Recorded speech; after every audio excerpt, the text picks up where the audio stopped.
Best known as the club where the Beatles got their start, the Cavern Club is perhaps the greatest musical landmark in history. The jazz club was the center of Liverpool's rock and roll scene in the early 1960s, and is responsible for setting some of music's biggest acts on the road to success. Today, we are taking you through the history of this legendary music spot, from its rise to its fall.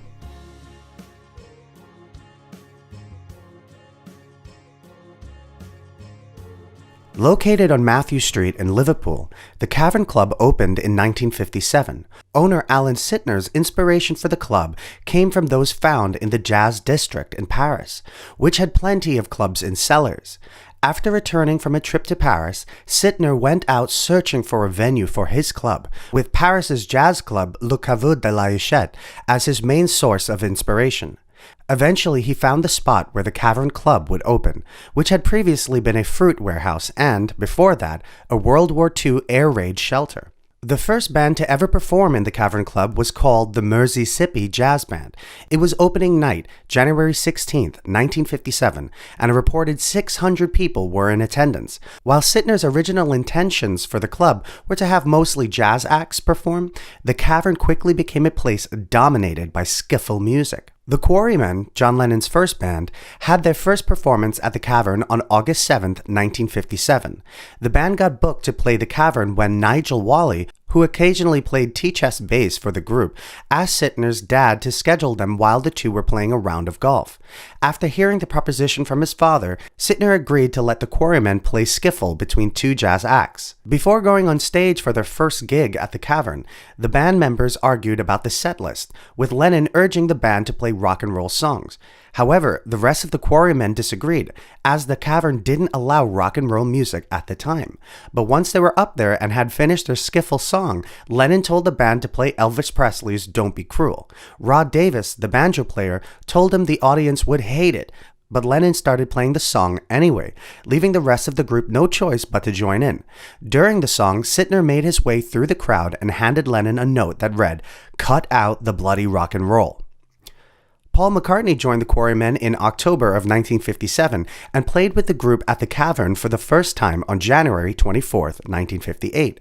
McCartney explains the early days at the Cavern, saying, "We started getting gigs down at the Cavern. The Cavern was sweaty, damp, dark, loud, and exciting. As usual, we didn't start out with much of an audience, but then people began to hear about us. We could always entertain them. It became our strength later. Whether playing live or making records, we always had something up our sleeve." After much encouragement from McCartney, George Harrison joined the Quarrymen in early 1958. Harrison explains these daytime shows, saying, "We used to play lunchtime dates. We'd get up and go down to the Cavern and play from noon till about 2. It was very casual. We'd have our tea and sandwiches and cigarettes on stage, sing a couple tunes, and tell a few jokes." In 1959, just 2 years after opening, Sittner sold the Cavern to Ray McFall and moved away to London. Under McFall's management, the blues, beat, and rock and roll bands began to flourish at the club. McFall started a tradition called Beat Night, the first being held on May 25, 1960. On this night, Rory Storm and the Hurricanes performed, which Ringo Starr was the drummer for. The first time the Beatles performed under the name The Beatles at the Cavern Club was on February 9, 1961. Ringo Starr was not yet part of the group, but this performance was George Harrison's first time playing at the venue. Eventually becoming regulars at the Cavern, the Beatles started getting increasingly popular, developing a relatively large fan base. Brian Epstein would go on to become the Beatles' manager, sought out the band after someone came into his record store asking for the Beatles. McCartney explains the band's courtship with Epstein, saying, "We did well at the Cavern, attracted some big audiences, and word got around. What had happened was a kid had gone into Brian's record store and asked for My Bonnie by the Beatles. Brian had said, 'No, it's not, it's by Tony Sheridan,' and he ordered it. Then Brian heard that we were playing 200 yards away, so he came to the Cavern and the news got to us. Brian Epstein is in the audience. He might be a manager or a promoter. He is a grown-up anyway. It was us and grown-ups then." Starr made his first appearance with the Beatles at the Cavern on August 19, 1962, and about 1 year later, on August 3, 1963, the Beatles performed their final gig at the venue. The Fab Four made over 290 appearances at the Cavern between the years 1961 and 1963, but with their new record deal, they were on to bigger things. The Beatles' years at the Cavern, however, had a large impact on the world of music. After seeing their success, music producers from London began venturing up to the north of England to see what bands they had to offer. Just a few months after the Beatles made their final appearance at the Cavern Club, another legendary band made their first appearance. The Rolling Stones performed at the venue on November 5th, 1963. Mick Jagger said the following about the gig. "Man, it was hot. We almost sweated away. They've had so many big groups at the Cavern that you've really got to prove yourself. They asked us back, so they must have liked us." 1964 was another successful year at the Cavern in terms of rock and roll legends making appearances. The Yardbirds performed at the club in February of '64, a lineup which included Eric Clapton on lead guitar. The Kinks also made their Cavern debut in '64, covering Little Richard's Long Tall Sally. The Cavern Club had its first closure in February of 1966 after owner Ray McFall declared bankruptcy. However, the club was quickly picked up by two investors, Alf Johagen and Joe Davey. They set out to develop the club and make a number of improvements. A few months later, in July of '66, British Prime Minister Harold Wilson officially reopened the Cavern.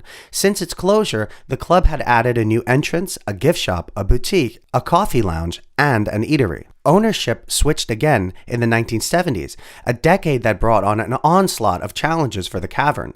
Alf sold the club to Harry Waterman and Roy Adams, but the club did continue to pull in acts that would end up becoming stars, including Queen. Queen made their debut at the Cavern on October 31st, 1970. At this Halloween gig, the lineup featured Freddie Mercury, Brian May, Roger Taylor, and Barry Mitchell on bass guitar. John Deacon would join as bass player a year later. New management lasted only a short while. The Cavern Club closed its doors in 1973, with the last major act to perform being Suzi Quatro. The British Rail seized ownership of the warehouse, Block 8 through 12 on Matthew Street, which included the Cavern Club and its cellar. They planned to knock down the building to make room for Liverpool's new underground railway network, but the plan never came to full fruition. A new Cavern Club was opened up right across the street in 1973, but the name changed to the Revolution Club in '76. Once again, however, this club closed down in the same year the name was changed, but resilient as always, the club reopened towards the end of '76 with another name change, Eric's. Eric's would experience its own success in the late '70s, being host to many influential local bands. In 1981, there were plans to excavate the filled-in cellar of the Cavern Club and restore the venue in all its glory. However, due to structural problems, this never happened, but people still held out for restoring the club. In August of 1983, bricks from the original cellar archways were sold for €5 each, and proceeds from 5,000 of the bricks sold went to the Strawberry Fields Children's Home. Thousands of remaining bricks were used to construct the new Cavern Club. The new Cavern Club opened on April 26, 1984. The club was a replica of the original Cavern and its cellar, with an additional bar, restaurant, and memorabilia shop. James McVitie took ownership of the new club in 1987 and brought in live music on Saturday afternoons, as well as disco parties at night. At this point in its history, it comes as little surprise that the club closed again. In December of 1989, the club lost its license, forcing it to close down. But Cavern City Tours took ownership of the club in 1991. They made room for the history of the club to be honored while simultaneously welcoming new bands to come play, one of them being the newly formed Oasis. Various artists who got their start at the Cavern have returned to perform and honor its legacy. In 1999, Paul McCartney returned to the club to say farewell to the 20th century with an iconic performance on December 14th. He also made a surprise appearance in 2018 and performed songs from his career, both old and new. There certainly has been no fall of the Cavern Club, rather ups and downs. Despite its numerous closures and reopenings, the club stands today as a musical landmark, and you can still visit the club and learn all about its history, as well as catch some live music. Responsible for kickstarting the careers of our favorite rock and roll artists, we definitely have the Cavern Club to thank for giving so many bands a platform to share their music. Well, that's all for today, everyone. I hope you enjoyed the video, and we'll see you next time.